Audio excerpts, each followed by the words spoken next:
पायल जी जम्मू से। श्री हरिवंश महाराज जी आपके चरणों में कोटि कोटि नमन। गुरुदेव भगवान, ये अधिक मास चल रहा है, पुरुषोत्तम मास चल रहा है। महाराज जी, इस महीने में श्री जी की कृपा बल से साधक को ऐसा क्या विशेष करना चाहिए जिससे गुरुदेव भगवान श्री जी प्रसन्न हो? वृंदावन की परिक्रमा लगानी चाहिए, तीर्थों का अवगाहन करना चाहिए, व्रत उपवास करने चाहिए, निरंतर नाम जप का अभ्यास करना चाहिए, किसी ग्रंथ का अनुष्ठान कर लेना चाहिए। जैसे गोपाल शास्त्र नाम, रोज 3 गोपाल शास्त्र नाम का पाठ करेंगे, और उपवास हर हफ्ते में 1 दिन उपवास रहेंगे, रोज वृंदावन की परिक्रमा लगाएंगे, आदि आदि भागवती कार्य, और वो सब भगवान को समर्पित कर दें, कृष्णार्पणम मस्तु, तो उससे मंगल होता है। अच्छा, अब जैसे हमसे पूछो तो हमारे लिए तो रोज पुरुषोत्तम मास है, हर मास पुरुषोत्तम मास है।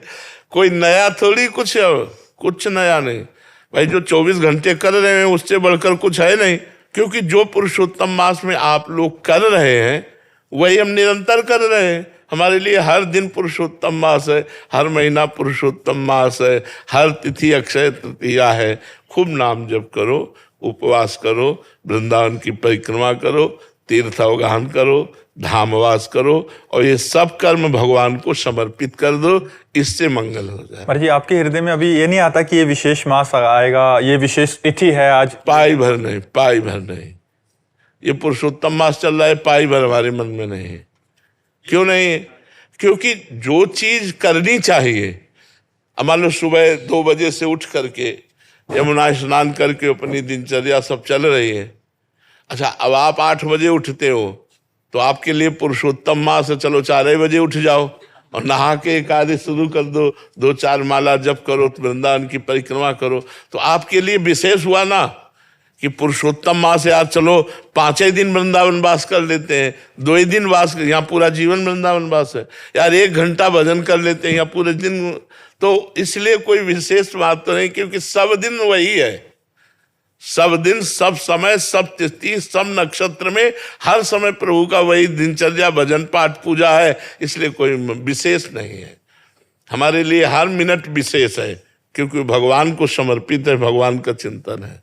सारिका जी सूरतगढ़ से। श्री हरिवंश महाराज जी।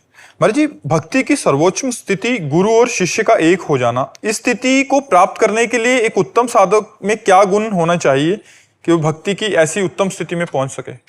तदर्पिता अखिलाचारिता तद्विस्मरणेन परम व्याकुलते, नारद जी ने कहा है। हर कर्म भगवान के अनुकूल करे,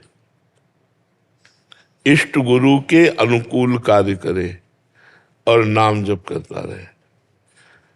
अगर 1 मिनट के लिए भी नाम जब छूटे तो हमें ऐसी व्याकुलता हो, जैसे मछली को पानी से अलग कर दे तो तड़पने नहीं लगती ऐसे। लेकिन ऐसी व्याकुलता कहाँ होती है अपने को?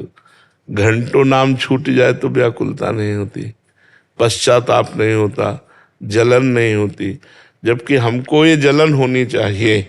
यदि हम भक्ति की उच्चतम अवस्था को प्राप्त करना चाहते हैं तो तद विस्मरणेन परम व्याकुलते थी। भगवान का विस्मरण होने पर व्याकुलता ही नहीं, परम व्याकुलते थे, परम व्याकुलता हो। ये तभी होगी पहले नाम में रुचि हो। हर कर्म भगवान को प्रसन्न करने के लिए, भगवत अर्पित करने के लिए किए जाएं, निषेध कर्मों का त्याग किया जाए और निरंतर नाम जप किया जाए, तो इसके प्रभाव से उच्चतम भक्ति का हमारे हृदय में प्रादुर्भाव होगा। पर सब कर्म भगवान के लिए करें और निरंतर भजन करें, इसके लिए साधु संग की आवश्यकता है। यदि हम रोज सत्संग सुने, रोज संत महापुरुषों की वाणी का अध्ययन करें, तो हमारा जीवन भजन की तरफ और अग्रसर हो जाएगा। कुछ देर स्वयं पढ़ना चाहिए और कुछ देर सुनना चाहिए। तो चाहिए साधुकों को, गीता प्रेस से बहुत सी पुस्तिकाएं निकली हैं, तो उनको महापुरुषों के वचन हैं, उनको पढ़ो और संतों के सत्संग मोबाइल से सुनो और नाम जप करो।